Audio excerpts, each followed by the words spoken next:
No one wanted to care for the ailing millionaire until the caregiver and her children knocked on his door. Adekunle Ade Bakare was 38 years old when his life was cleaved in two. Before the accident, he was a man who knew no defeat, owner of one of Lagos's largest construction conglomerates, accustomed to sealing multi-million naira deals with a single call, always impeccably dressed, and with that confident smile that made everyone trust him, even if they barely knew him. He lived in an enormous house in Ikoyi, with floor-to-ceiling windows that welcomed the afternoon light and a garden that looked like it belonged in a magazine. He had friends, partners, lavish parties, constant travel, and a schedule packed to the minute. No one imagined that in a single night, all of it would come to a halt. It was a Friday after a dinner with investors. Ade decided to drive his SUV himself, despite having had a few drinks. He wasn't drunk. He repeated that 1,000 times later, but he was overconfident, too confident. It was raining heavily, and the road was slick. He received a call while driving. It was his younger sister, Kemi, asking to discuss a family matter. Ade answered without thinking. In a second, the lights of a heavy-duty truck appeared in front of him. He tried to swerve, but the tires didn't respond. The impact was abrupt, brutal. The sound of twisting metal was etched into the minds of those who first arrived at the scene. When he woke up in the hospital, he couldn't understand why he couldn't feel his legs. He tried to move, but his body wouldn't respond.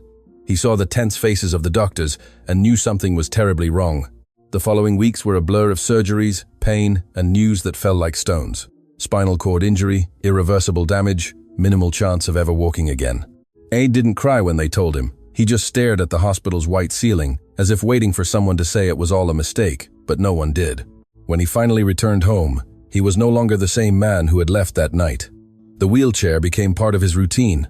At first, he tried to maintain control of the company from his home office, but his character changed. He became impatient, explosive. Any small detail irritated him. If his hot tea wasn't warm enough, he'd shout. If the driver arrived 5 minutes late, he'd fire him. The nurses, his family hired rarely, lasted more than a few days. Some left in tears, others simply never returned after the first shift. Ade rejected help, hurled hurtful comments, and locked himself in his study for hours. His old friends stopped visiting. At first, they came weekly, then monthly, until they stopped coming altogether. The gatherings at the house ended. The garden remained green, but no one enjoyed it anymore. Kemi tried to reach out to him, but Ade silently blamed her for that call he received seconds before the crash. He never said it directly, but his cold gaze was enough for her to understand. The company began to feel his absence. Although he was still the owner, he delegated many decisions to his brother-in-law, Tunde, who offered to help while Ade recovered. Ade accepted because he lacked the energy to argue. Each day was like the last, waking up, staring at the ceiling, listening to the distant hum of Lagos, and feeling a rage he didn't know where to direct.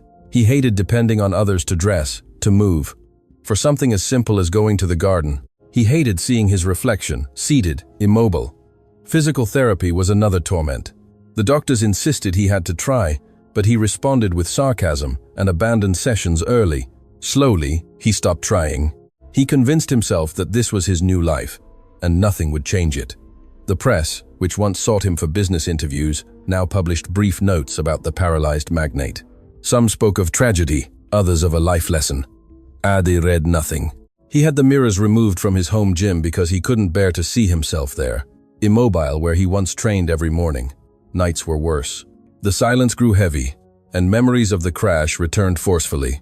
The sound of the truck, the impact, the smell of petrol. He would wake up sweating, heart pounding, but the next day, he'd put on his mask of a tough man who needed no one. As months passed, his temper became his worst enemy. Employees walked cautiously around him. No one knew which version of Ade they would encounter. He could be quiet for hours, then suddenly erupt over a trifle. The large house began to feel empty, as if the walls held the echo of what he had been, and no longer was. 2 years after the accident, Ade barely left his property, refusing invitations, ignoring calls, living trapped in a gray routine. He had money to spare, but found no meaning in anything. The only thing that seemed to keep him moving was pride. He didn't want anyone to see him weak. He didn't want pity. He preferred to be seen as a difficult man rather than a broken one. However, deep down, there were moments when the loneliness weighed heavier than the wheelchair. Moments when he looked out the window and saw neighborhood children playing in the street, running carelessly, and felt an emptiness he didn't know how to fill. But instead of admitting it, he'd close the curtains and ask not to be disturbed.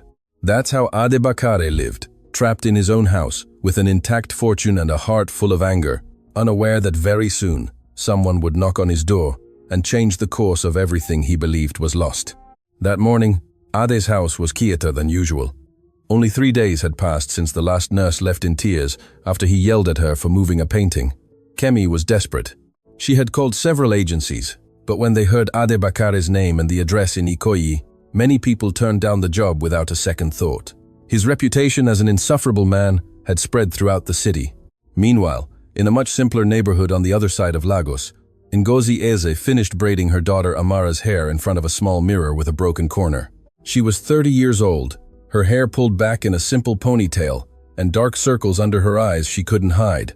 Her son Chike was already seated at the table, waiting for his breakfast. Ngozi checked her phone for the 5th time. She had sent her application for the caregiver position with little hope. She worked as an hourly nanny, cleaned houses when she could, but it wasn't enough. Since her husband, Emeka, died in a car accident 2 years ago, everything had been an uphill battle. The hospital debts, the rent, the children's school fees. That morning, she received the call she hadn't expected. The agency told her the job was difficult, the patient had a bad temper, and many people didn't last even a week. The salary, however, was more than Ngozi earned in an entire month. She looked at her children and knew she couldn't let this opportunity pass. She promised them everything would be fine and left them with her neighbor, Mama Nkechi, before taking a danfo towards the address she was given. When she alighted in front of Ade's enormous house, her legs trembled. The high gate, the perfect garden, the imposing modern facade. She straightened her simple blouse and pressed the doorbell. A security guard opened the gate and let her in without much talk. The floor shone so brightly, Ngozi feared she would soil it with her worn shoes. Kemi greeted her in the living room. She quickly explained the situation without embellishment. "My brother is complicated," she said, "but he needs help. If you decide to stay, I'll be very grateful." Ngozi took a deep breath and nodded. There was no turning back. When she entered the study where Ade spent most of his day, she saw him from behind, looking out the window. His wheelchair was facing the large window, and his arms were crossed. Kemi announced her name and left almost immediately, as if not wanting to witness the moment. Ade slowly turned his chair and looked her up and down. He didn't say hello. He didn't offer a seat. He only asked how long she planned to last before running away like the others. Ngozi felt the sting of his words but didn't lower her gaze. She replied that she wasn't there to run. She was there to work. Ade let out a dry laugh and told her everyone said the same thing on the first day. He explained in a cold tone that he didn't need pity or advice, that if she was there, it was to follow orders and nothing more. Ngozi nodded without arguing, approached him, and asked about his routine. Ade frowned, surprised that she wasn't trying to speak to him with pity. He told her that at that time, he usually reviewed company documents and didn't need help. She stood there for a few seconds, unsure whether to leave or stay. Finally, she decided to tidy up the desk, which was cluttered with papers. Ade watched her intently, waiting for her to make a mistake so he could complain. When she moved a folder, he raised his voice and told her not to touch anything without permission. Ngozi stopped immediately and asked him to indicate how he preferred everything to be. That response unsettled him slightly. He wasn't used to someone responding without fear, yet also without defiance. The first clash was inevitable. At lunchtime, Ngozi brought the meal the cook had prepared. Ade barely took a bite and said it was cold. She touched the plate and noticed it was hot. Without arguing, she took it back to the kitchen and returned minutes later. Ade looked at her, expecting her to complain. She only asked if he needed anything else. The tension was palpable, as if any word could ignite a fight. In the afternoon, Ngozi helped him transfer to the terrace. The movement was clumsy at first, but she held him firmly. Ade got annoyed when he felt himself lose balance and asked her to let go. Ngozi didn't release him until she was sure he was stable. He looked at her with anger, but also with something different, something he hadn't shown in a long time: surprise. No one had held him like that without trembling. As night fell, Kemi returned to ask her brother what he thought of the new caregiver. Ade replied that she was like the others, not to get her hopes up. But when Ngozi said goodbye, saying she would return at 8 the next day, he didn't tell her not to come back. That small difference didn't go unnoticed by Kemi. Outside, as she walked towards the Danfo stop, Ngozi felt the weight of the day on her shoulders. It hadn't been easy. Ade was tougher than she imagined, but she also saw something in his eyes when she helped him on the terrace. It wasn't just anger, it was fear, it was frustration. He was a man who didn't know how to live in a body that no longer responded to him. Ngozi thought of her children and the salary she had been promised. She thought of Emeka and how life changes without warning. She promised herself she would endure, that she wouldn't give up at the first shout. Meanwhile, in the big house, Ade stared at the door where she had exited. He didn't understand why this woman hadn't reacted like the others. She hadn't pitied him, hadn't tried to give him speeches, hadn't fled when he raised his voice. He told himself it didn't matter, that in a few days she would leave like all the rest. But that night, when silence once again filled the house, he thought for the first time in a long time that perhaps someone had entered without fear, seeing him as he truly was. And that, though he wouldn't admit it, left him unsettled. Ngozi's first few days in Ade's house were like walking on glass. Every morning, she arrived punctually, with her hair tied back and a small notepad where she jotted down schedules, medications, and any detail that could help her avoid mistakes. Ade was already awake when she entered the study. Sometimes he pretended not to see her. Other times, he stared directly, as if searching for a reason to tell her not to return. The atmosphere was heavy from early on. If Ngozi opened the curtains to let in light, he would say the glare bothered him. If she left them closed, he'd ask why the house looked like a cave. Nothing seemed to be right. One morning, as she adjusted the cushions on his wheelchair to prevent back pain, Ade told her he didn't need to be treated like an invalid. Ngozi paused, looked at him, and replied that she didn't see him that way, that she was just doing her job. He let out a short laugh and said, "Everyone says the same thing." That phrase became constant. Everyone says the same thing. Everyone promises to stay. Everyone leaves. Ngozi listened, without engaging. Instead of responding with lengthy words, she focused on actions. She brought him his tea exactly as he liked it, strong and without sugar. She quickly learned where every document was kept. She noticed that although he appeared disorganized, he had his own system. She also realized that Ade spent a lot of time gazing at the garden without saying anything. One day, she decided to ask him if he wanted to go outside for a while. He replied that he wasn't a spectacle to be paraded around. Ngozi didn't insist, merely said that fresh air sometimes helps when one has a headache. That afternoon, without looking at her, Ade accepted. The transfer was uncomfortable. Ade hated feeling dependent on someone to cross a doorway. When one of the wheels got stuck in the frame, he slammed his armrest forcefully. Ngozi remained calm and carefully freed the wheel. Once in the garden, the silence was long. Birds chirped, and the distant sounds of cars on the avenue could be heard. Ngozi sat on a nearby bench without invading his space. Ade observed her covertly. She didn't talk excessively. She didn't try to extract confessions. This disconcerted him. In previous days, some nurses had asked him personal questions, trying to make him talk about his feelings. He would silence them immediately. With Ngozi, it was different. She was just there, but the tension didn't disappear. One afternoon, while reviewing some company papers that had arrived by courier, Ngozi noticed Ade frowning while reading certain numbers. Without thinking, she asked if he needed her to call someone. Ade exploded. He told her not to meddle in what she didn't understand, that her job wasn't to offer opinions on business. His voice came out louder than he intended. Ngozi took a step back, surprised, but she didn't cry or argue. She simply said she just wanted to help. Ade turned his chair and presented his back to her. That day almost ended everything. As evening fell, Kemi called to ask how things were going. Ade replied that it was the same as always. When Kemi asked about Ngozi, he said they would see how long she lasted. That same night, Ngozi was on the verge of not returning. At her home, while helping Chike with homework and listening to Amara tell her about school, she thought of Ade's shouts, his cold gaze. She thought about looking for another, less demanding job, but then she opened the envelope with her first weekly payment and understood she couldn't afford to give up. The next day, she returned. Ade was surprised to see her enter as if nothing had happened. He said nothing, but his expression changed for just a second. That morning, something happened that marked a small step forward. Ade tried to reach a book on a low shelf. His chair didn't allow him to get close enough. He stretched too far and lost his balance. Ngozi reacted quickly and caught him before he fell. For a few seconds, they were very close.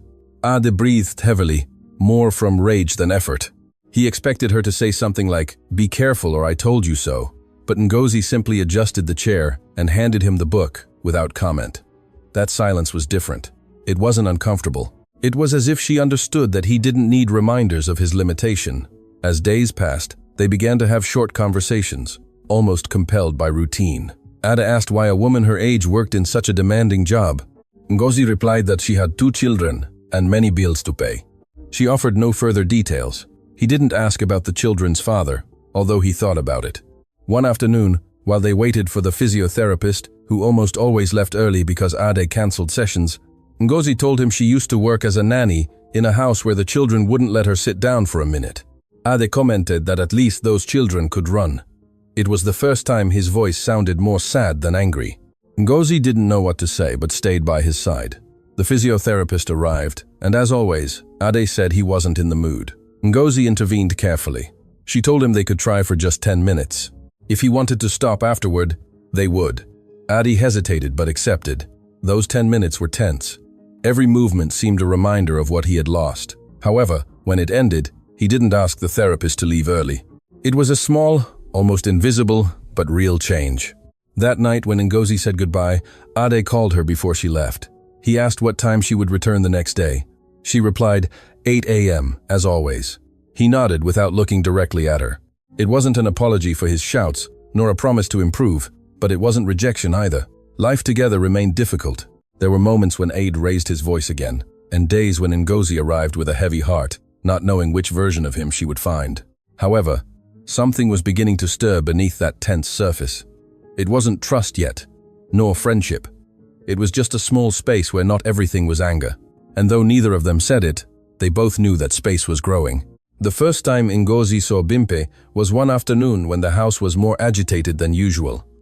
Ade had spent the morning reviewing contracts and was in a bad mood because several projects were behind schedule. Ngozi was organizing some documents when she heard the sound of firm heels crossing the marble floor. It wasn't Kemi. That stride had confidence and something more, as if each step marked territory. Bimpe appeared at the study door without knocking. Tall, well-dressed, with perfectly styled straight hair and a smile that didn't reach her eyes. She looked Ngozi up and down with an expression that needed no words to be understood.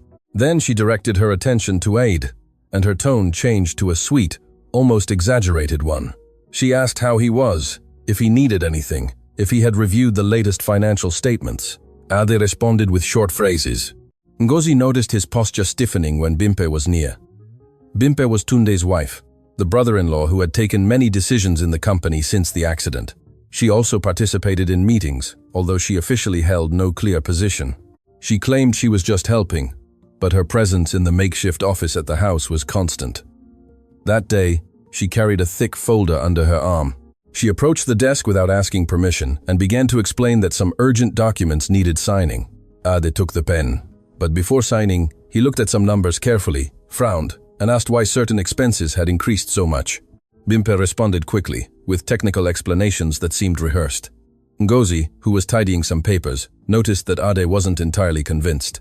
When he asked for time to review them calmly, Bimpe's smile tightened for just a second. She said there was no time, that the partners were pressuring them. Ade finally laid the pen on the desk and said he would sign later. The silence that followed was uncomfortable. Bimpe shifted her gaze to Ngozi and asked who she was. Ade replied that she was his new caregiver. Bimpe raised an eyebrow and commented that she hoped she would last longer than the previous ones. Ngozi felt the sting but remained firm. She replied that she was there to work, and nothing more. Bimpe smiled without warmth and said that in that house, it was simple. Then she moved closer to Ade and in a lower tone reminded him that he should trust family, that employees came and went, but blood was blood. Ngozi didn't hear everything, but she understood the message. When Bimpe left, she left behind a strong perfume and a sense of control. Ade remained silent for several minutes. Ngozi ventured to ask if he wanted her to organize the documents. He replied no, that he would leave them as they were. That afternoon, as she helped him transfer to the dining room, Ade commented that Bimpe had always been on top of everything since the accident. He said that without Tunde and her, the company would have collapsed, but his voice didn't sound grateful, only tired. In the following days, Bimpe started appearing more frequently. She arrived unannounced, reviewed papers, made calls from the study as if it were her own. Sometimes, she completely ignored Ngozi's presence. Other times, she gave her instructions unrelated to Ade's care, like asking her to bring tea for meetings she shouldn't be attending. Ngozi complied without arguing, but began to notice strange details. On one occasion, she saw Bimpe quickly put some documents into her bag when Ade asked to see them. Another time, she overheard a loud argument between Bimpe and Tunde in the hallway. They were talking about deadlines, transfers, and the need for Ade not to review certain movements. Ngozi didn't fully understand, but sensed that something wasn't right. One afternoon, Ade had a call with an old partner who asked why he no longer responded directly to important emails. Ade replied that he was always available. When he hung up, he looked at his inbox and noticed several messages he hadn't seen. He called Tunde to ask for an explanation. Tunde said he had filtered them to prevent Ade's stress. Ade didn't seem convinced. Ngozi observed in silence, but each piece began to fit into place in her mind. Bimpe didn't just want to help, she wanted to control. The tension grew when Bimpe decided to voice her opinion on Ade's rehabilitation. In a meeting with the physiotherapist, she commented that perhaps they were wasting money on something that wouldn't yield results. She said it was best to accept reality and focus on the company. Ade clenched his fists. Ngozi saw how those words affected him more than he wanted to show. That night, when Bimpe had already left, Ade remained silent for hours.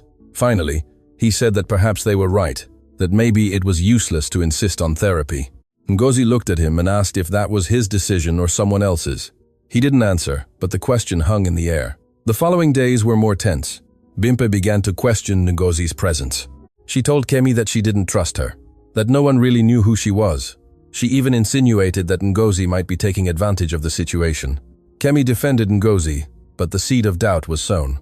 One morning, as Ngozi organized the digital archive on Ade's computer, she found a folder with recent financial statements. She noticed money movements to accounts she didn't recognize. She wasn't an expert, but the figures were high.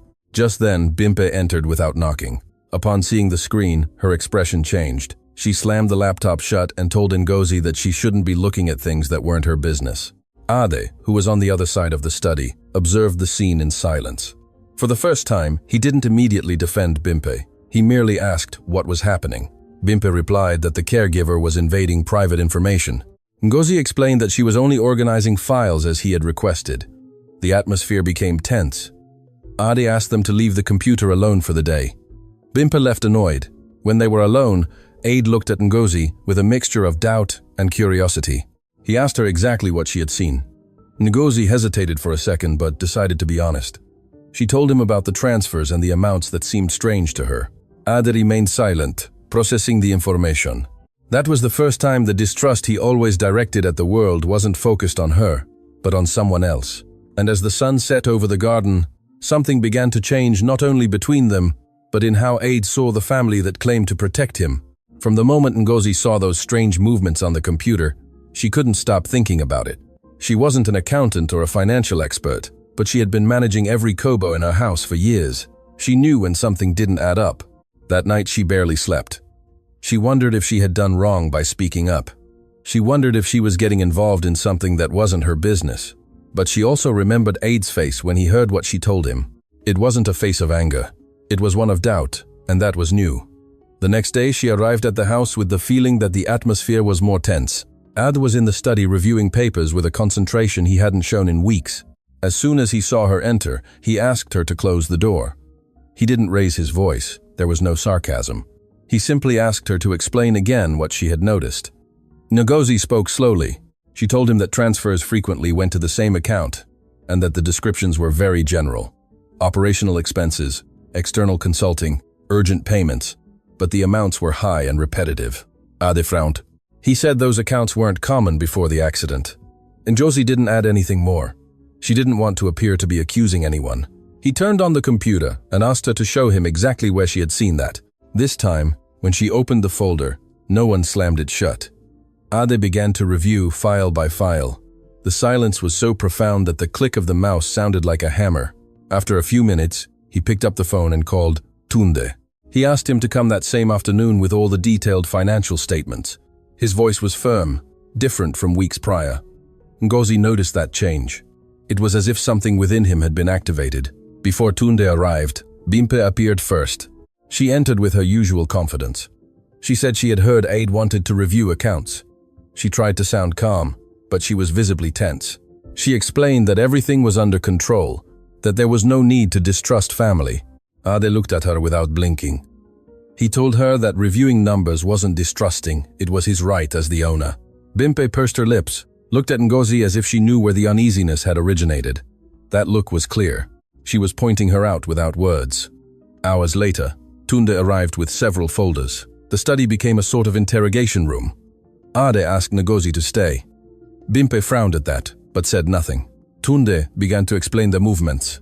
He spoke of temporary investments, advance payments, opportunities they couldn't miss, but each explanation had gaps. Ade asked direct questions, exact dates, names of suppliers, signed contracts. Tunde hesitated more than he should have. Ngozi watched in silence, but she felt the air growing heavier. At one point, Ade asked to see the receipts for a specific transfer that was repeated every month. Tunde searched through the papers and said he didn't have them there, that he would send them later. He didn't like that answer. His gaze changed. It was no longer that of a tired man. It was that of someone who was starting to suspect seriously. When the meeting ended, Bimpe approached Ngozi in the hallway. She told her she should remember her place in that house, that she wasn't there to plant doubts in Ade's head. Ngozi felt an urge to respond forcefully, but restrained herself. She only said that her sole interest was to do her job well. Bimpe leaned in slightly and warned her that in big businesses, things are not as simple as they seem. Then she left. That warning lingered in Ngozi's mind. That afternoon, Ade asked for something he hadn't done in a long time. He wanted to go to the company's head office. Kemi was surprised when she heard the decision. She tried to convince him not to overexert himself, but he insisted. Ngozi helped him get ready. The journey was silent. Upon arriving at the building, several employees stared. Some seemed nervous, others feigned normality.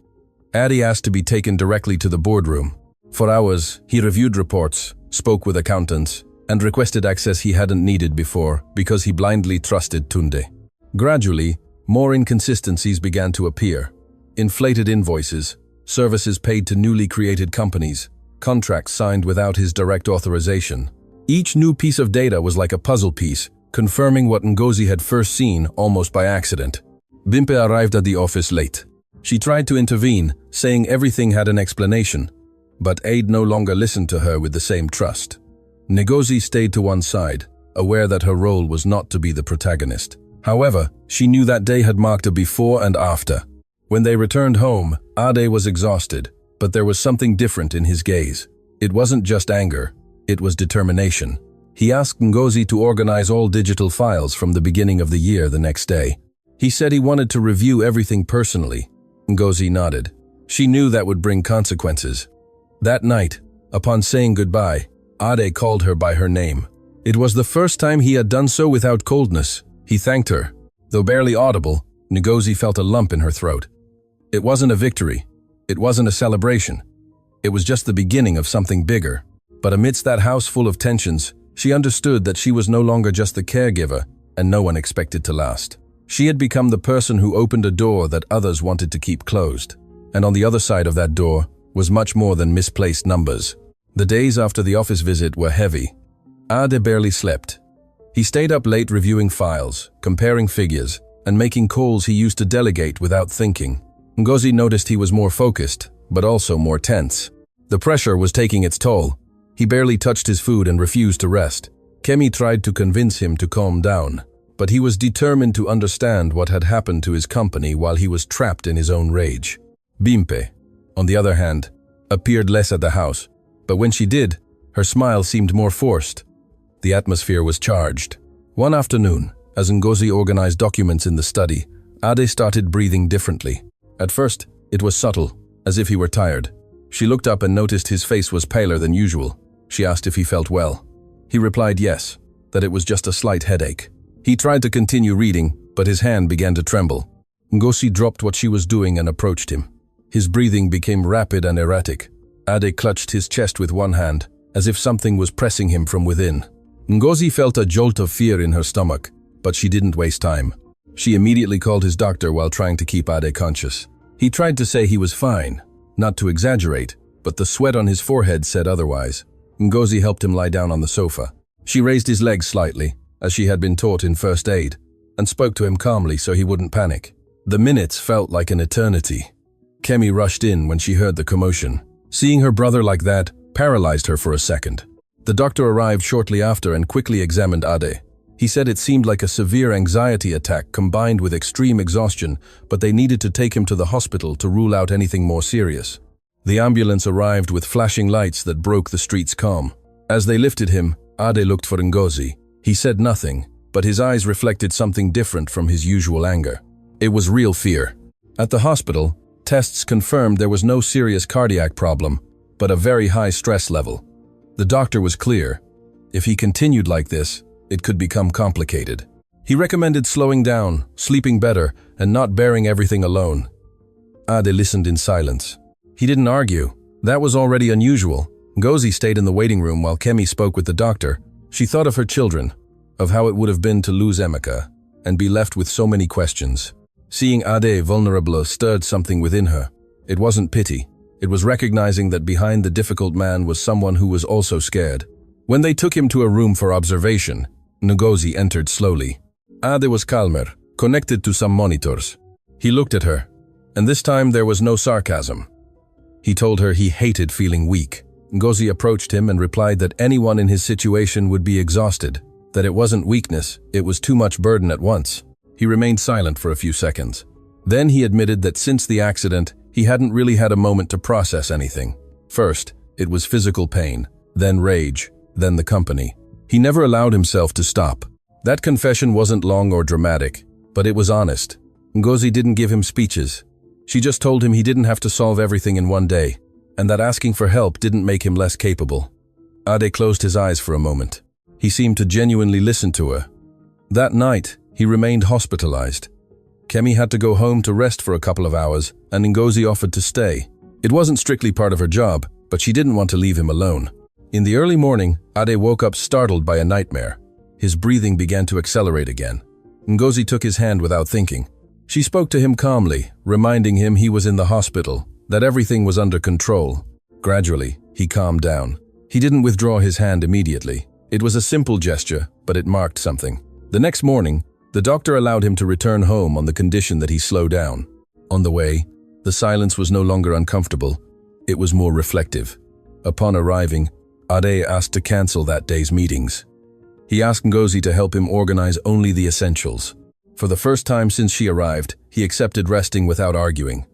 He lay down in his room and closed his eyes while Ngozi arranged some pillows to make him more comfortable. Before she left, he called her. He thanked her for not losing her calm. He said that if she hadn't acted quickly, perhaps everything would have been worse. Ngozi smiled faintly and replied that she only did what anyone would do. Ade shook his head. He knew not just anyone would stay. That medical crisis changed the dynamic between them.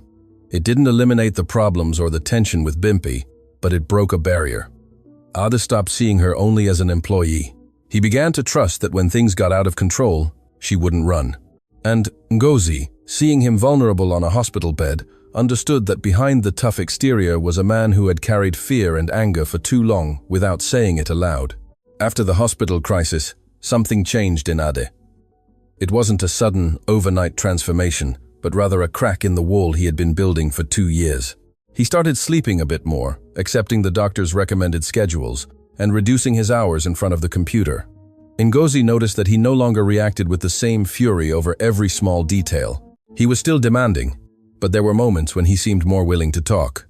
One afternoon, as the sky was cloudy and the house felt quieter than usual, Ade asked to go out to the garden.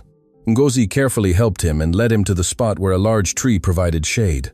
They stayed there, listening to the wind rustle the leaves. Several minutes passed without either of them saying anything. Suddenly, Ade spoke without looking at her. He said he had never told anyone what truly happened the night of the accident. Ngozi didn't respond immediately. She simply settled on the bench and waited. He took a deep breath and began. He recounted that night he had not only had a few drinks, but was also distracted by an argument with Tunde. He said that before dinner, they had talked about a large investment that didn't convince him. Tunde insisted it was a unique opportunity. Ade decided to leave the conversation for another day, but the topic kept circling in his mind. When Kemi called while he was driving, he was already annoyed. He answered more out of impulse than necessity. While talking to her, he saw the truck lights too late. He said he could still hear the sound of the impact every time he closed his eyes. His voice didn't tremble, but it was noticeably softer. Ngozi listened without interrupting. Ade confessed that for months, he blamed Kemi for that call. though deep down he knew the decision to answer was his own. He also said that sometimes he wondered if the accident was just bad luck, or if something else played a role. That last sentence put Ngozi on alert. He explained that the official expert report spoke of rain and excessive speed, but there were details that never added up for him. For example, he remembered that days before, he had noticed the SUV's brakes felt different. He thought it was his imagination.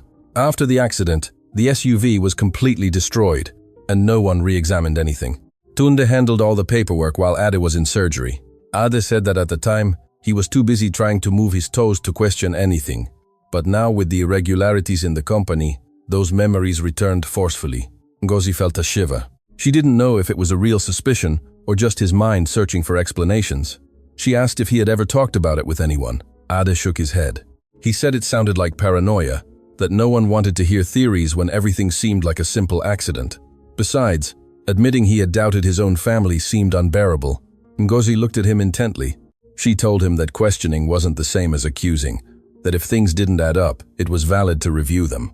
Ade observed her for a few long seconds, then let out a short, unmocking laugh. He said it was strange talking about this with her, that he barely knew her, and yet she was the only person he felt he could tell it to without being looked at as crazy or weak. That comment hung between them. It wasn't a romantic declaration, but it was an important step. At that moment, Kemi came out into the garden. She had her phone in her hand and a worried look on her face. She said Bimpe had called an urgent meeting at the office without consulting Ade. He frowned. He said no one should make important decisions without his approval. Kemi hesitated before speaking. She confessed that for some time, she had felt Tunde and Bimpe managed the company as if it were their own. That many times, they left her out of important conversations. Ade remained silent, looked at the garden, then at his sister, then at Ngozi. It was evident that the pieces were beginning to connect in his mind. That night, back in the study, Ade asked Ngozi to look for the accident SUV's insurance files. He wanted to review everything from the beginning. As she searched through the physical folders stored in a forgotten drawer, he talked more than he usually did. He admitted that on the day of the crash, he had felt the brake pedal respond a second too late. He said perhaps it was just fear, but he couldn't ignore it. Ngozi found the insurance file and handed it to him. Ade began to read each page carefully. There were technical reports, photos of the vehicle, statements. Nothing seemed out of the ordinary at first glance. However, a detailed mechanical report was missing. Ade frowned. He remembered the insurance company was supposed to provide one. He searched through the papers and couldn't find it. That absence ignited something in him. It wasn't proof of anything, but it was a missing piece. Ngozi noticed his gaze harden, not with uncontrolled rage, but with determination. She asked him what he planned to do. Ade replied that first he would confirm if that report existed, and if so, why it wasn't in the file. He didn't speak of accusations or culprits, only of seeking answers. Before Ngozi left that night, Ade stopped her once more.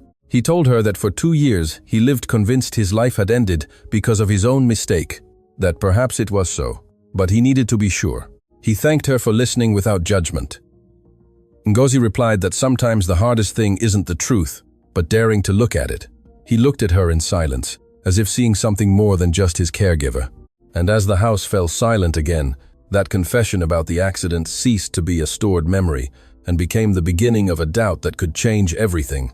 From the day Ade started reviewing the accident papers, Bimpe completely changed her attitude towards Ngozi.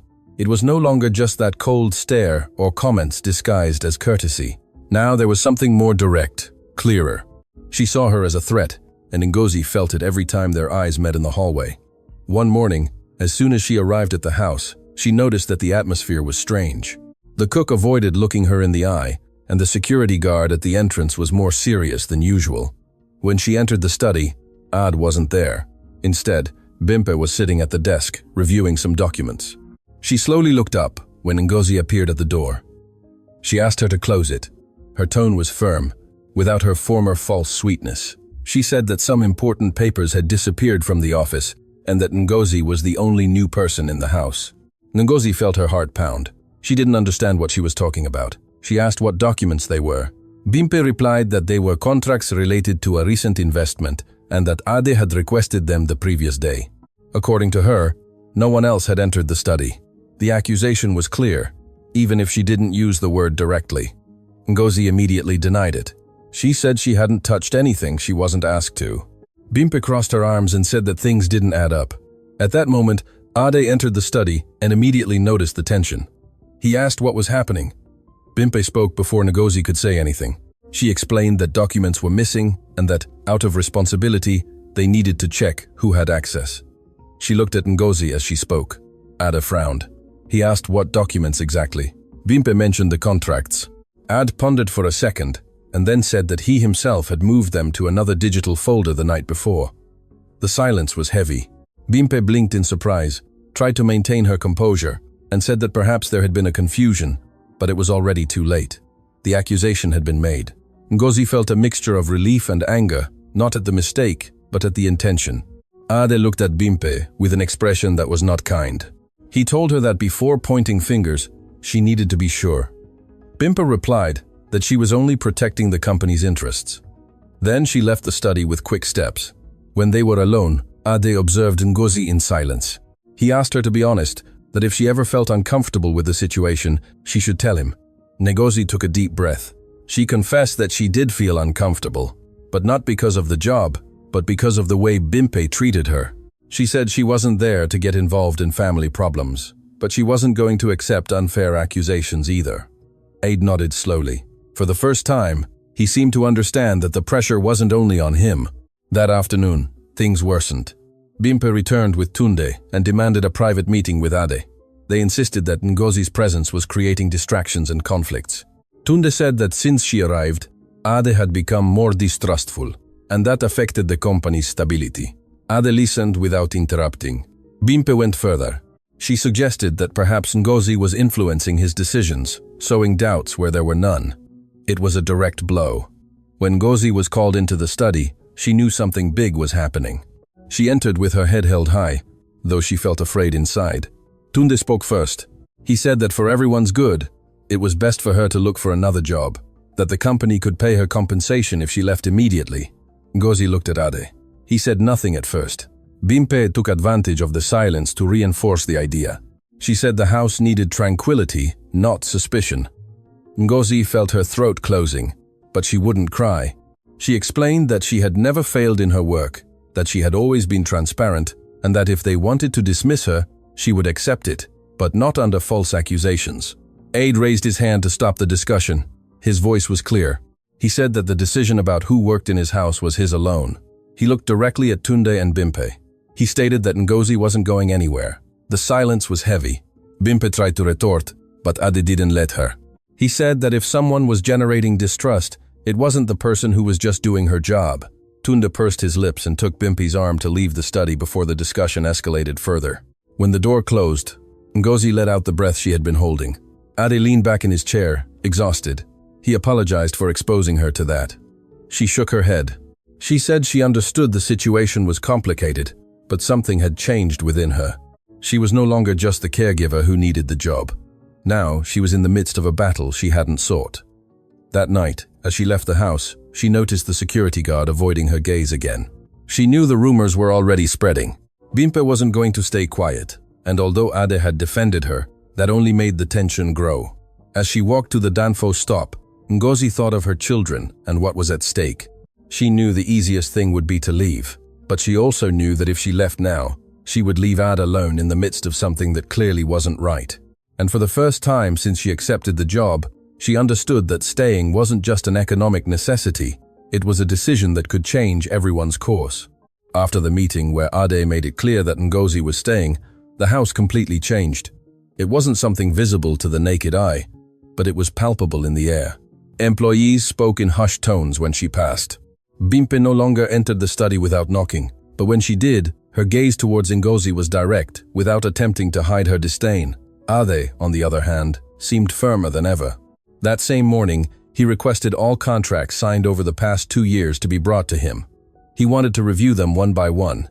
Ngozi organized the desk like never before. She separated documents by date, by investment type, by involved company. They worked in silence, but it was a different silence from the first few weeks. Now, there was a shared objective. In the midst of that review, Ade found something that made him stop. A series of payments authorized with his digital signature on dates when he was hospitalized, still under the effects of strong sedatives. He looked at the screen several times as if expecting it to change on its own. He called Kemi immediately. She confirmed that during those dates, he was barely conscious. That set off a clear alarm. Ngozi felt her stomach clench.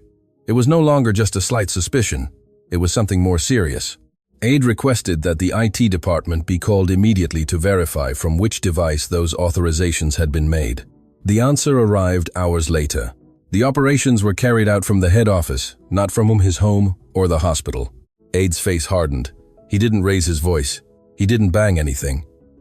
That calm was more unsettling than any shout. That afternoon, Bimpe appeared again. This time, her tone was more calculated. She said she had heard they were reviewing digital signatures, and that perhaps it was a technical error. Aide let her speak. When she finished, he showed her the exact date and time of one of the authorizations.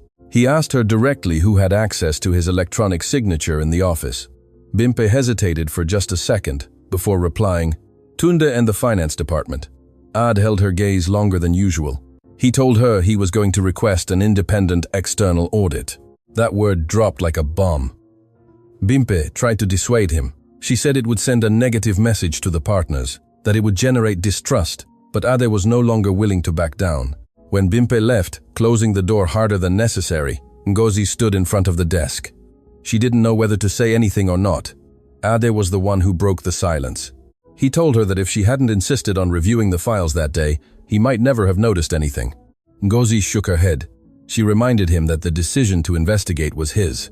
He looked at her with an expression that mixed respect and something softer.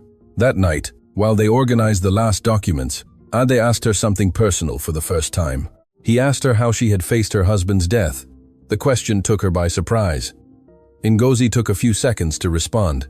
She told him that at first, she didn't even know how to get out of bed, that she felt rage, guilt, and fear all at the same time, but that she had her children looking at her every day, expecting her to continue. That forced her to move, even when she had no strength. Ade listened without interrupting. Then he said he didn't have children looking at him like that perhaps that's why he allowed himself to remain stuck for so long. Ngozi replied that it wasn't a matter of having children, but of deciding to get up for oneself. That comment wasn't a lesson.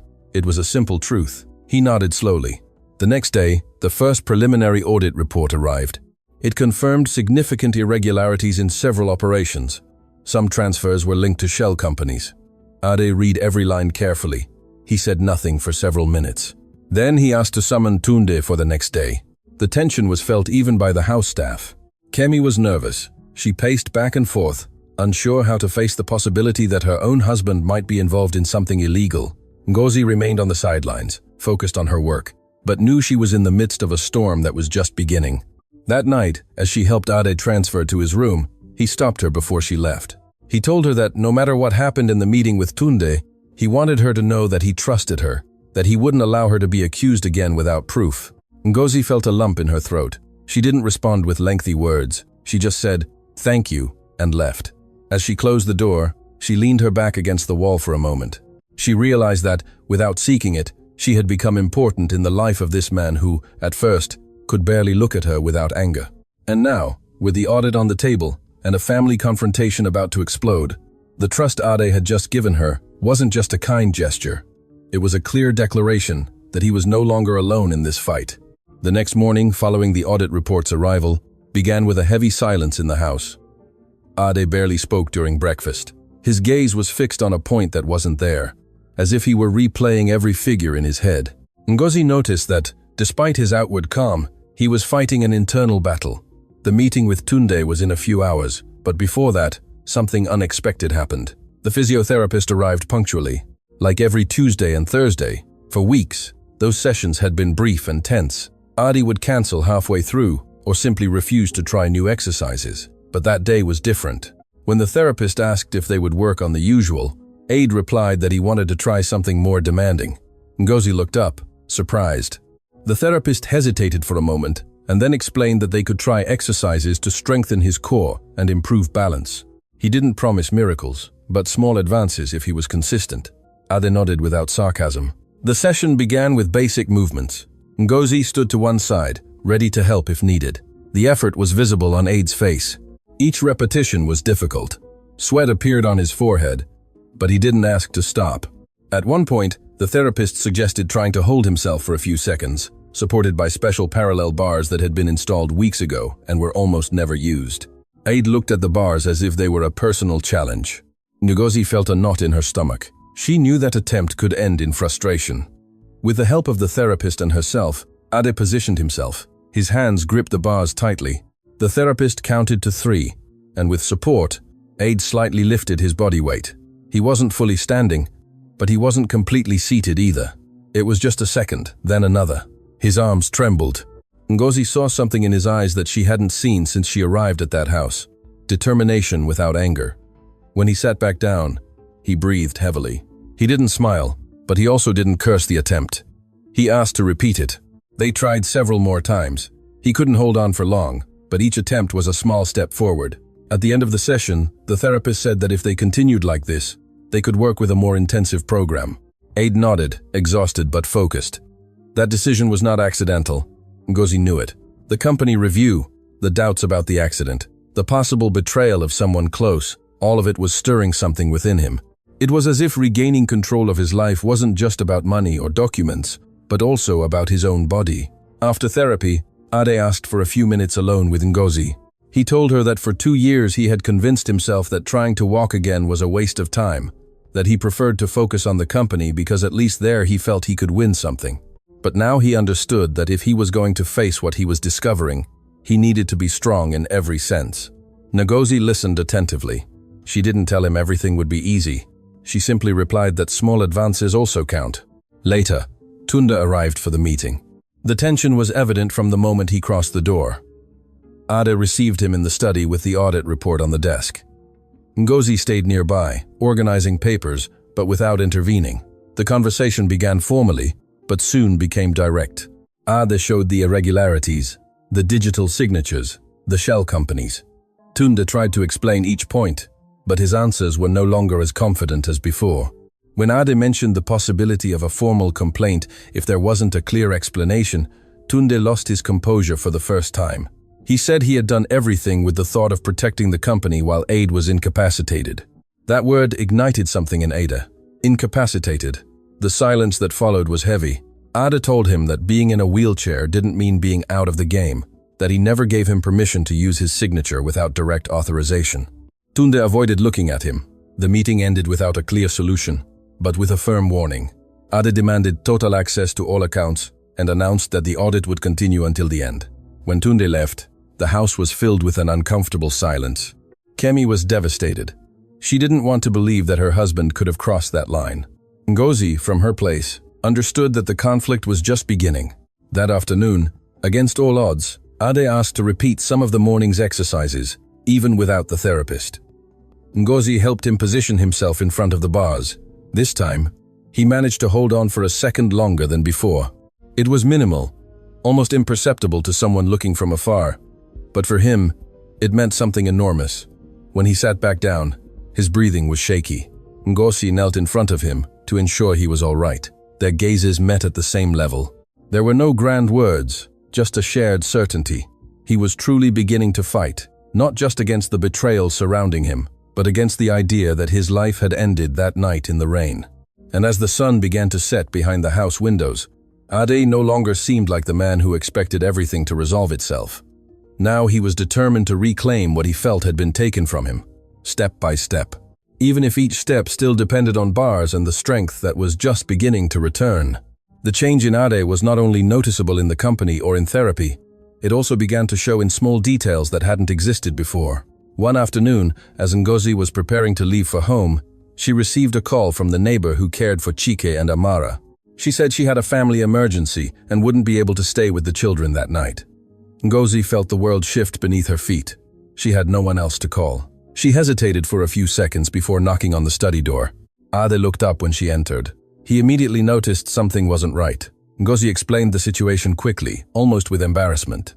She said that if necessary, she would leave immediately, but that perhaps the next day she would have to find a more permanent solution. Ade listened in silence. Then he did something that left her speechless.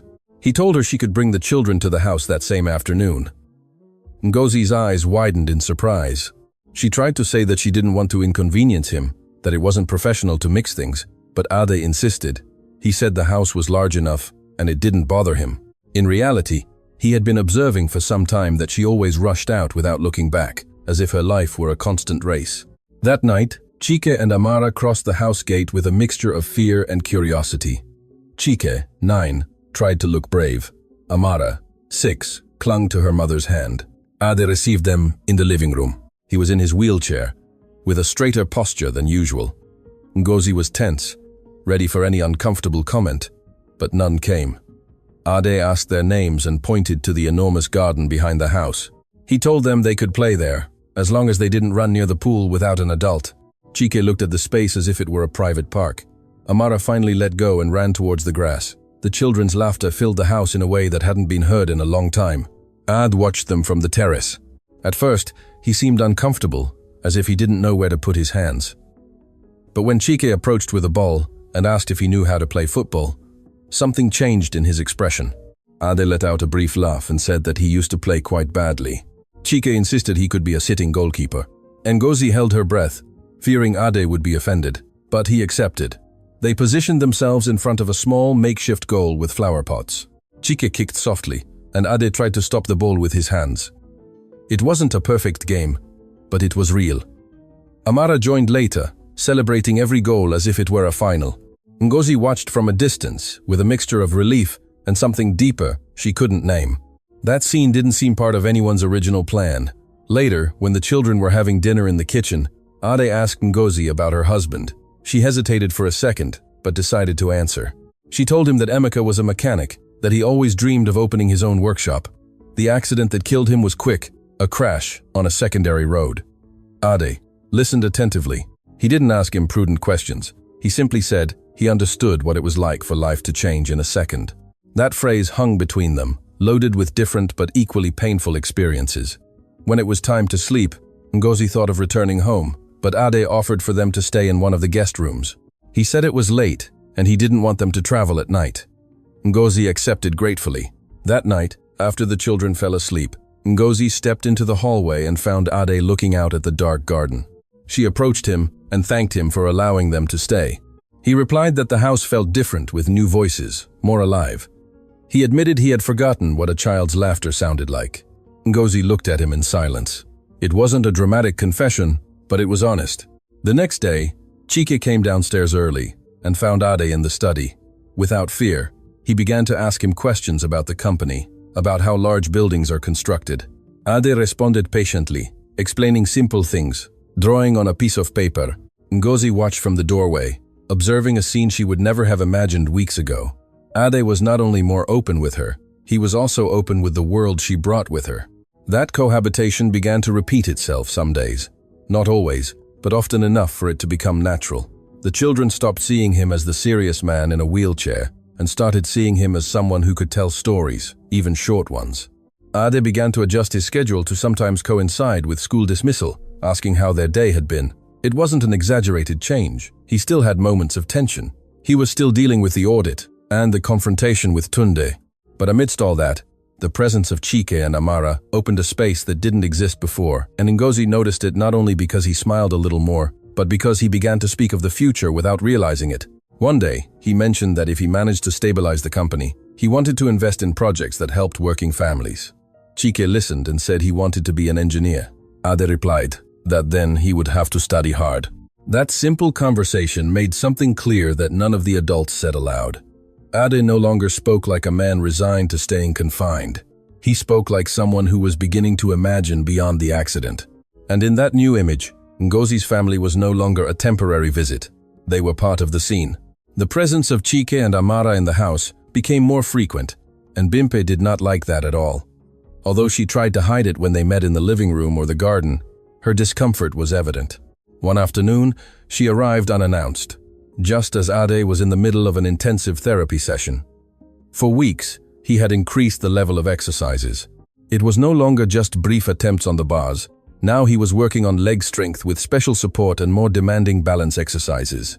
That day, he was concentrated, sweating, clenching his teeth to hold on a few seconds longer than usual. Ngozi was by his side, attentive to every movement, ready to support him if he lost stability. The physiotherapist counted aloud. 3 seconds, 4, 5.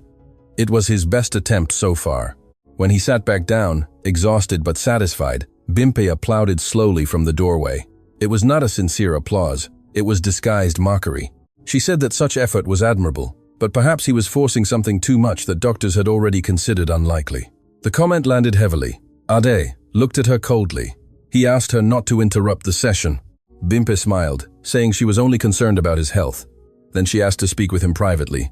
Ngozi had a bad feeling. Minutes later, Bimpe's voice was heard louder than usual in the study. Not all words were clear, but the tone was. She spoke of risks, stability, responsible decisions. When she left, she walked past Ngozi without looking at her, but murmured that playing perfect family didn't change reality. That phrase stuck. The next day, something happened that set off all alarms. The physiotherapist called to cancel the session. He said he had received direct instructions to temporarily suspend treatment until further notice due to medical recommendation. Ade was confused. He had not received any new recommendation. He called the doctor immediately. The doctor denied giving that order. So, who did?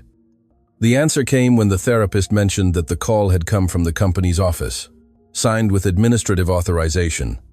Ade felt his blood boil. He didn't shout this time. His voice was firm when he asked for the number from which the call was made. It was the same office where Tunde worked and where Bimpe spent a good part of her day. Ngozi was present when he made the call. Tunde answered with apparent surprise. He said they were only concerned about the stress Ade had recently suffered, that they thought slowing down would be best. Ade made it clear that no one had the right to make medical decisions for him.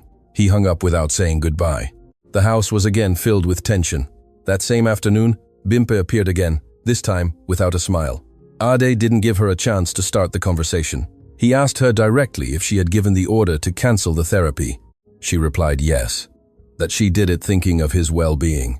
She said she saw him obsessed with walking when he should accept his reality. That phrase was the trigger. Ade replied that his reality was no one else's business, that deciding whether to try or not was his right. Bimpe, now without masks, revealed what she truly thought. She said that if he recovered too much, many decisions would change again, that the company needed stability, not emotional impulses. That confession was clearer than she perhaps intended. Ngozi, listening from the half-open door, felt everything click into place. It wasn't just money, it was control. If Ade regained physical and mental strength, power would fully return to his hands. Bimpe tried to soften what she said, but it was too late. Ade asked her to leave and made it clear that any intervention in his treatment, without his authorization, would have legal consequences. When Bimpe left, the house was filled with a thick silence. Ade breathed heavily, not from physical effort this time, but from the open betrayal. Ngozi slowly entered the study. She said nothing at first. She just approached and put a hand on the back of his chair. Ade spoke first. He said that now he understood that they had not only manipulated accounts, they had also tried to keep him weak. That word hung in the air. Weak. Not only physically, but also in decisions. Ngozi reminded him that, despite everything, he was making progress, that no one could take that away from him. That same night, Ade made a firm decision. He immediately changed his medical team to one chosen directly by him, without intermediaries. He also requested that the audit be expanded to investigate any movement related to personal decisions made in his name. Kemi was devastated, caught between her husband and her brother, but there was no longer room for doubt. The next day, therapy resumed with more intensity. Ade worked with a determination that bordered on obsession, but this time, it wasn't out of pride. It was to reclaim something they had tried to snatch away. Ngozi was by his side in every attempt. When he managed to stand for 8 full seconds with support, the emotion was silent but real. There were no shouts or exaggerated applause, just a look between the two of them that said, despite everything they tried to do against him, they were moving forward. And as Bimpe watched from afar, understanding that her plan to halt his recovery had failed, the battle ceased to be discreet. Now it was open, and no one would emerge unscathed. After Ade confronted Bimpe for attempting to cancel his therapy, the tension was no longer hidden. Now, everything was direct. The stares, the silences, the company meetings. It was no longer just suspicions, but clear power plays. And amidst all that, Ngozi began to notice details that had previously gone unnoticed. One afternoon, while helping Ade organize some old physical files that had been brought from the head office, she found a small box not labeled like the others. Ade asked her to open it. Inside were copies of contracts, insurance reports, and some personal documents related to the accident. Among them, an envelope that seemed to have been opened and then resealed with clear tape. Aid frowned. He didn't remember seeing that envelope before. Ngozi carefully opened it.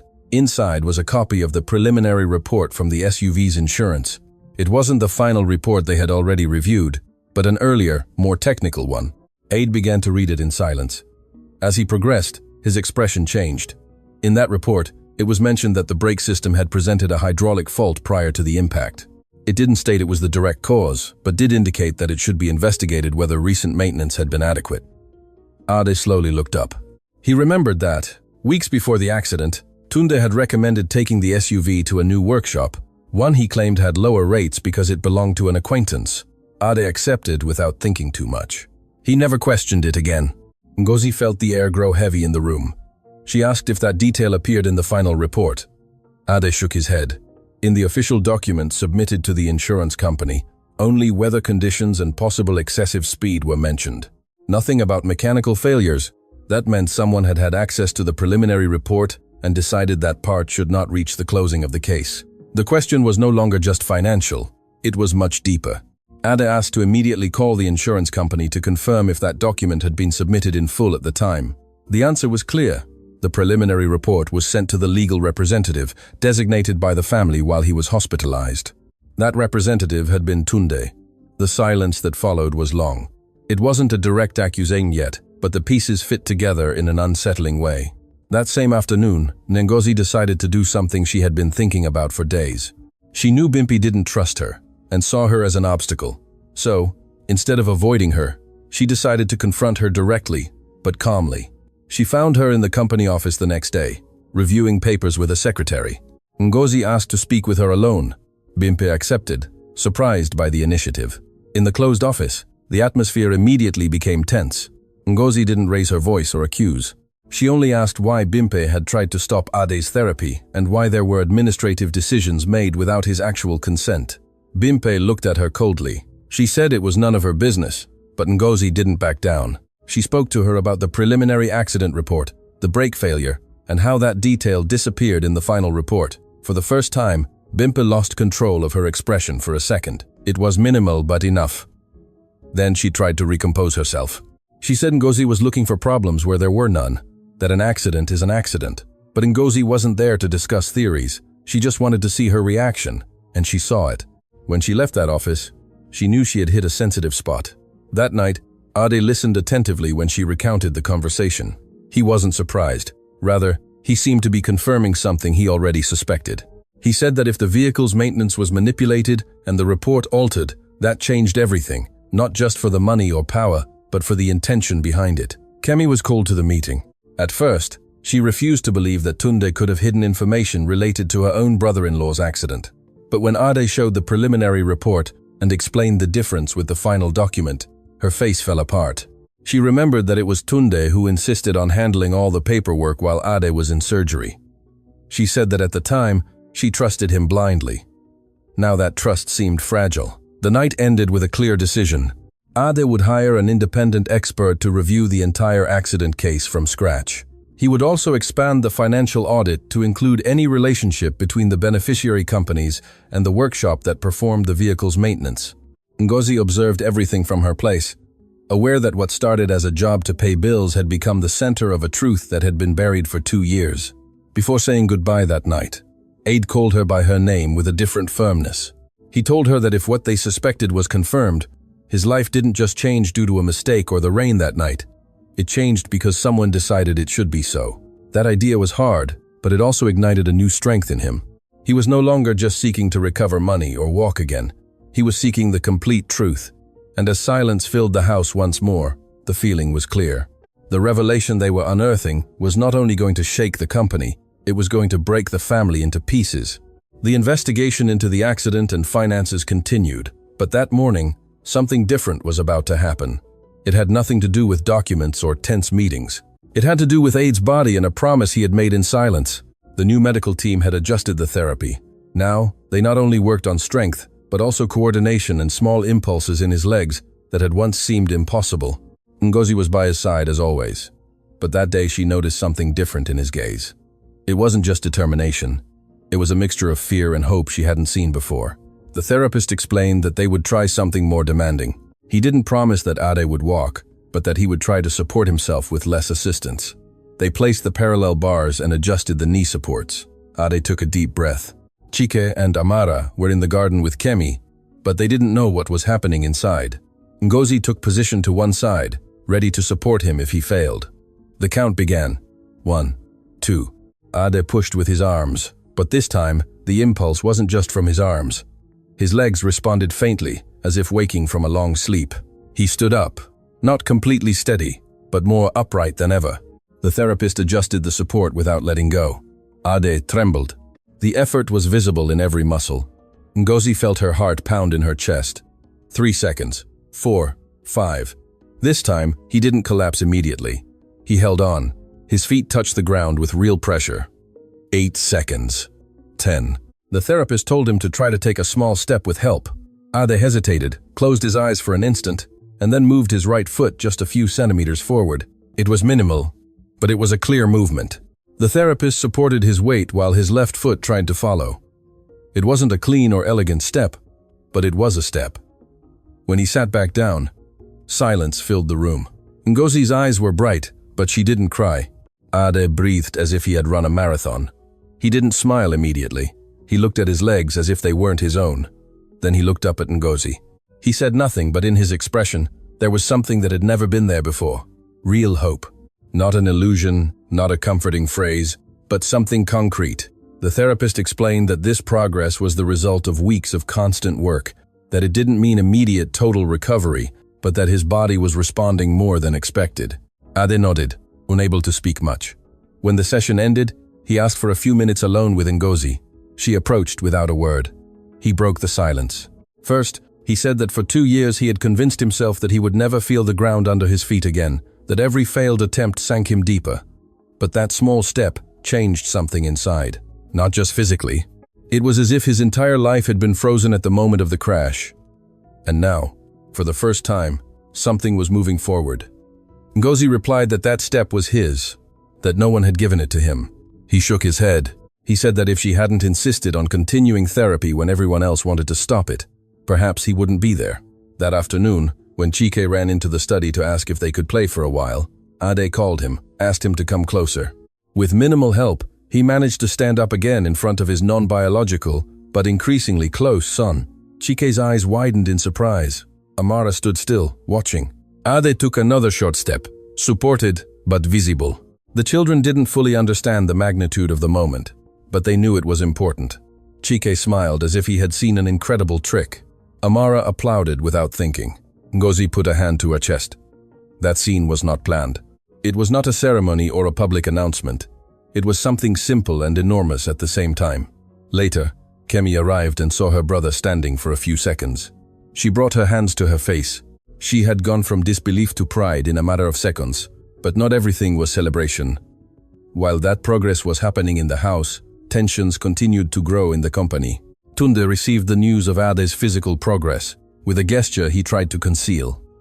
Bimpe, on the other hand, did not hide her discomfort. She knew that every step Ade took not only brought him closer to walking, it brought him closer to regaining total control. That night, when the house returned to calm, Ade asked to be taken to the garden. He wanted to feel the air. Ngozi accompanied him. They stopped in front of the large tree where weeks ago he had confessed his doubts about the accident. This time, the atmosphere was different. Ade looked at the ground and said that that small step was just the beginning, that there was still much to face. The audit, the accident investigation, the possible betrayal. But he no longer felt immobile before it. Ngozi looked at him in silence. He turned his chair slightly towards her and said something that changed the air between them. He said that he not only wanted to recover his company or his ability to walk, he wanted to recover the possibility of a different life. And when he said that, he didn't look away from her eyes. It was not an open declaration.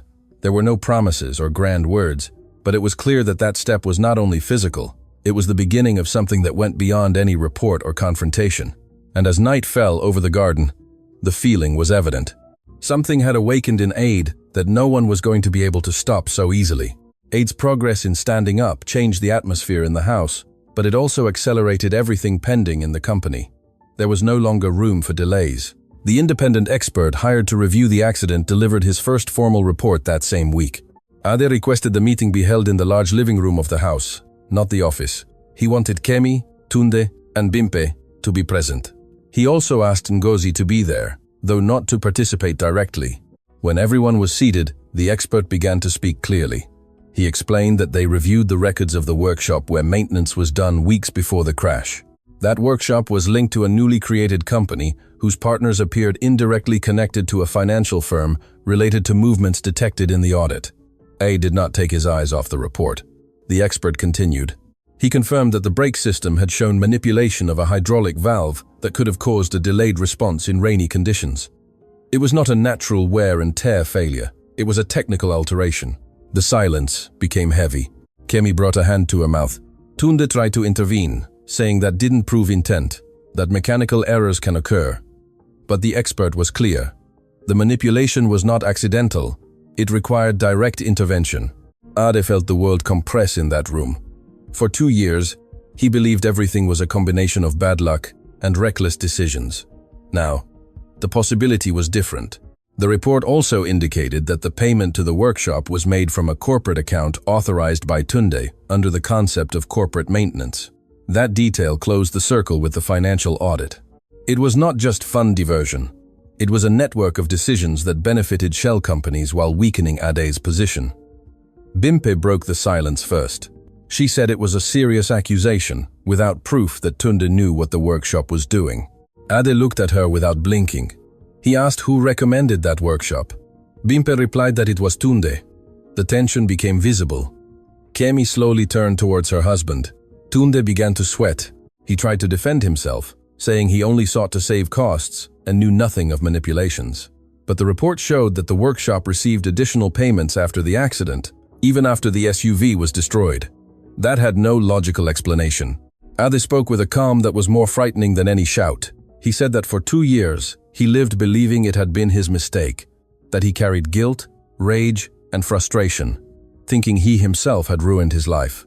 He looked Tunde directly in the eyes and asked if he could maintain that everything was coincidence. Tunde avoided his gaze. Kemi began to cry silently. Bimpe stood up, saying they needed a lawyer before continuing. Ade replied that he already had one. That meeting was not for debate. It was to hear the facts. The lawyer explained that with the financial information and the technical report, there was sufficient basis to initiate a lawsuit for fraud and damages. He also mentioned the possibility of criminal liability if intent to cause the accident was proven. The word intent landed like a dry blow. Tunde raised his voice for the first time. He said he never wanted Ade to be paralyzed, that he only wanted more control of the company because he believed Ade could no longer manage it. That confession was enough to break any doubt. He did not admit to directly planning the accident, but he acknowledged that he knew about the maintenance manipulation and did nothing to prevent it. Kemi looked at him as if she didn't recognize him. Bimpe tried to intervene, but her defense sounded empty. A did not shout. He did not jump up. He remained seated, but his posture was firm. He said that the betrayal was not just corporate, it was personal, familial. The lawyer took note of every word. The meeting ended with a clear decision. Tunde would be immediately separated from all functions and would face the corresponding legal process. Bimpe, although there was no direct evidence of her participation in the accident, would be under investigation for her role in the finances and medical decisions made without authorization. When they left, the house was filled with a heavy silence. Kemi remained seated, unsure how to process what she had just heard. Ade looked at her with pain, but without resentment towards her. He knew she was also a victim of the situation. Ngozi remained in the background the entire time, but understood that she was witnessing the moment when the truth fully came to light. Later, when they were alone in the study, Ade spoke in a low but clear voice. He said that the hardest part was not the financial betrayal or the mechanical manipulation. The hardest part was accepting that someone close preferred to see him weak to take control. Ngozi approached slowly. She didn't need to say much. He continued. He said that the small step he took days ago was no longer just a symbol of physical recovery. It was a sign that he was not finished, that even though they tried to stop him, he was still there. That night, for the first time in a long time, Ade did not stay up late reviewing documents. He sat in silence, looking at the garden, but not with rage, with clarity. The truth had come out. It hurt, but it also freed him. And now that he knew his life didn't change only because of his own mistake, something within him stopped carrying that invisible weight he had been dragging for 2 years. After the meeting where everything came to light, nothing was the same again. The news quickly spread within the company. Some employees were in shock. Others said they always suspected something wasn't right. Tunde stopped showing up at the office the next day. His lawyers began sending communications attempting to halt the process, but Ade was no longer willing to back down. This time, he delegated nothing. Although he still used the wheelchair most of the day, he began to go to the company more frequently. He didn't want anyone to speak for him. The first time he officially returned as active director, the atmosphere in the building was tense but respectful. Employees stood up when he entered the boardroom. It wasn't an exaggerated gesture, it was spontaneous. Ade looked at them one by one and spoke without notes. He said that it had been difficult months, that there were errors and betrayals, but that the company would move forward. He didn't give details of the legal process, but made it clear that there would be total transparency. His voice no longer sounded like that of a tired man. It sounded firm, confident. Ngozi accompanied him that day, not as a public figure, but as silent support. She watched as he regained ground in every conversation, in every decision. He met with the new financial team, requested a review of active contracts, and immediately cancelled any ties with companies related to the irregular accounts. He also ordered periodic internal audits to prevent anything like this from happening again. Meanwhile, the legal process advanced. The technical expert report was formally submitted to the authorities. The investigation pointed to a chain of decisions where Tunde authorized payments and maintenance without adequate supervision. Although he tried to argue that he never wanted to cause the accident, the evidence of manipulation was clear. Bimpe was also summoned to testify for her participation in financial movements and for interfering in medical decisions without authorization. Media pressure began to grow. Some media spoke of the businessman who had been a victim of his own family. Ade decided not to give interviews yet.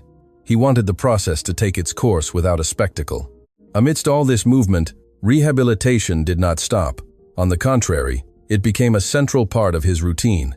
Each physical advance seemed to accompany the legal advances. He no longer needed as much support to stand up. He could remain standing for a few more seconds without direct help. The therapist even began working with a special walker inside the house. The first time he crossed the study with minimal support, Ngozi felt time stop. It wasn't a long journey, just a few slow and careful steps, but they were firm. Ade breathed, concentrated, without speaking. When he reached the other end of the room, he turned slowly and looked at Ngozi with a small but real smile. That smile had nothing to do with money or lawsuits. It was something deeper. Kemi, for her part, was going through a painful process. She temporarily separated from Tunde while she understood everything that had happened. She spent more time at Ade's house, helping with minor administrative matters and silently accompanying him. The relationship between siblings, which had been tense for years, began to rebuild little by little. Ade no longer looked at her with reproach for that call on the night of the accident. He understood that the responsibility had been different. One afternoon, while reviewing final documents to formally file the civil lawsuit, Ade made an important decision.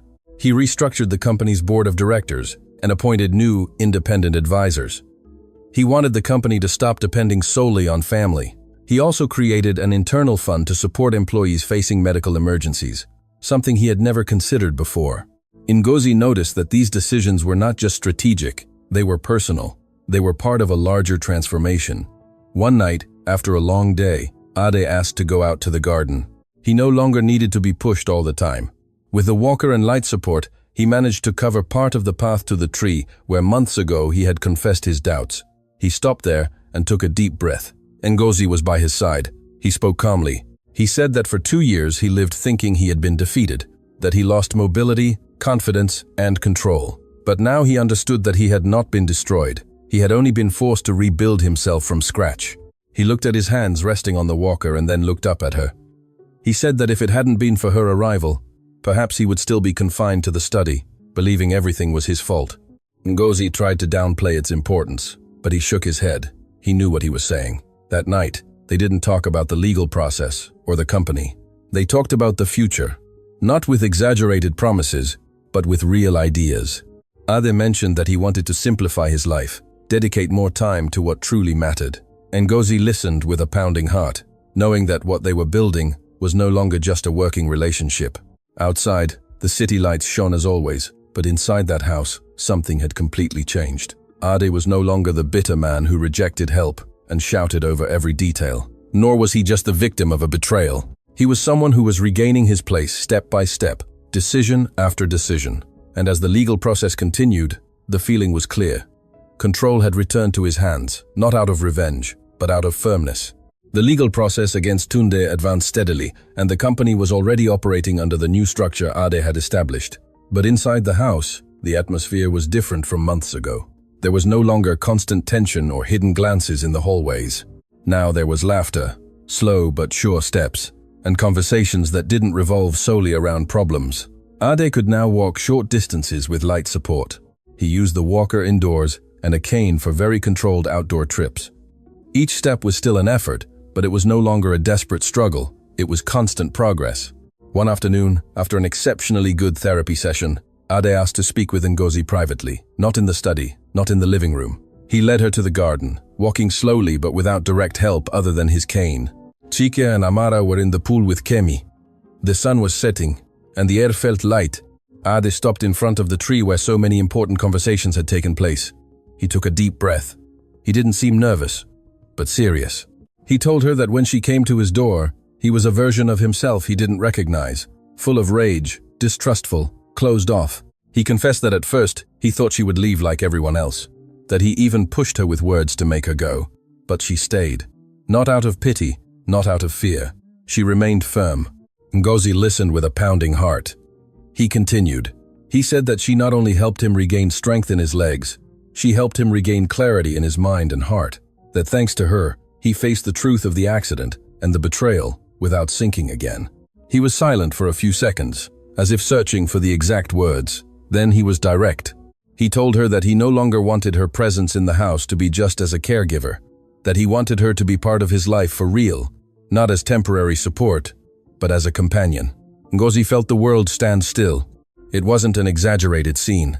There was no music or kneeling. It was a simple and clear proposal. Ade didn't promise impossible things. He simply said he wanted to walk by her side, even if he was still learning how to do it. Ngozi took a deep breath. She thought of her children, of the months spent there, of the doubts she had had at first. She thought of how he had changed, of how he now looked towards the future. She didn't answer immediately. She approached and took his hand. She told him that she too had changed since she came to that house, that at first she only thought of surviving, of paying bills. But over time, she began to feel that there was something bigger there, something real. She said yes, not with a shout, not with uncontrolled tears, but with a sincere smile that said more than 1,000 words. The following days were discreet, but happy. They didn't make an immediate public announcement. First, they spoke with Chike and Amara. Ade sat with them in the living room. He explained that he wanted to form a family with their mother. Chike looked serious at first. He asked if that meant they would move in forever. Ade replied yes, but that nothing would change what they already were. Amara simply smiled and said that then he would be her daddy. That phrase left him speechless for a second. Kemi was the next to know. She hugged them both without hesitation. She said that after everything they had lived through, they deserved something good. The wedding was not an event filled with luxury or press. Ade insisted it be intimate. It was celebrated in the house garden, under the same tree that had witnessed so many difficult conversations. Close employees, some trusted partners, and a few true friends attended. There was no ostentation. There was truth. Ade walked towards the ceremony spot with slow but firm steps, leaning on his cane. He didn't need a wheelchair that day. When he stood before Ngozi, he looked at her as if the entire journey had been worth it just for that moment. The vows were simple. They didn't speak of tragedies or betrayals. They spoke of decisions, of staying, of moving forward together, even if the path wasn't always straight. Chike and Amara stood in front, holding small flowers. When the officiant declared them husband and wife, there were no fireworks. There was sincere applause and smiles that needed no exaggeration. That night, the house didn't feel big or empty. It felt full. Months later, the family solidified even further when Ngozi became pregnant. The news arrived without strict planning, but was received with quiet joy. Ade, who once thought his life had stopped forever, now accompanied his wife to medical appointments, walking by her side with increasingly confident steps. The baby's birth was another turning point. A healthy boy arrived into a family built from difficulty. When Ade held his newborn son, he didn't think of the wheelchair. nor the betrayal, nor the accident. He thought of the present, of the future. The company remained stable. The legal process continued its course, but it was no longer the center of everything. Now there were family dinners, school homework, simple weekend plans. Ade continued working on his rehabilitation, not out of obligation, but out of conviction. And every step he took through the house was no longer a symbol of struggle, but of continuity. Life did not return to what it was before the accident. It was different, more conscious, more chosen.